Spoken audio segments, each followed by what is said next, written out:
Hello mga kamisyosa. So kanina nga, inaya ko si Papa pumunta ng sementeryo dahil dadalawin namin yung mga mahal namin sa buhay na mayapa na. So papunta na nga kami yung dalawa sa sementeryo. So bale dumaan pala kami dito sa simbahan para maghanap ng kandila kasi may nagbebenta ng kandila doon. So nandito na nga kami sa Dungaw to banda. Papuntang Merkado. Ayan, so yan yung simbahan. So, pagdating namin wala pang ilaw yung yung plaza kasi nga medyo maliwanag pa. Ayan. So, naghahanap kami ng kandila dito banda.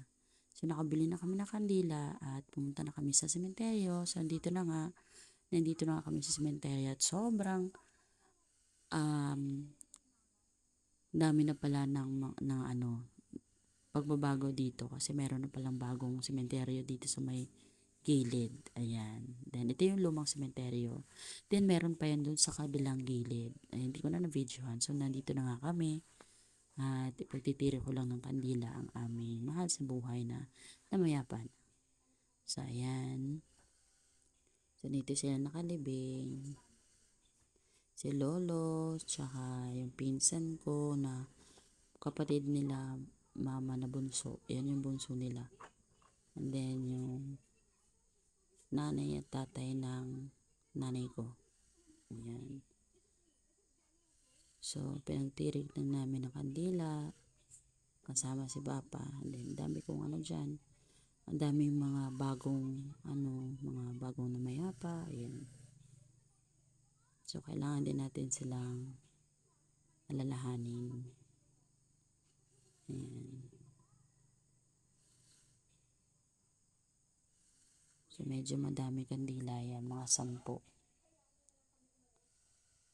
Mga kambisyosa. And then, dami kong tanong kay Father about kung sino na bang nakalibing kayo sa ganito, ganyan.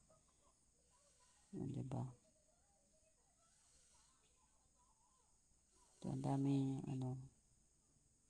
kahit matagal kang hindi nakakauwi or malayo ka, kailangan isipin mo pa rin sila. Kahit wala na sila dito sa mundong ibabaw. Dapat hindi tayo nakakalimot. Ayun.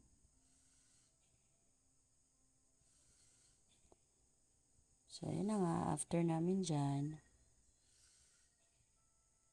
yan, nilagyan ko din yung kabila kasi halos kamag-anak din namin yung mga nandyan nakapaligid dyan sa puntod na yan.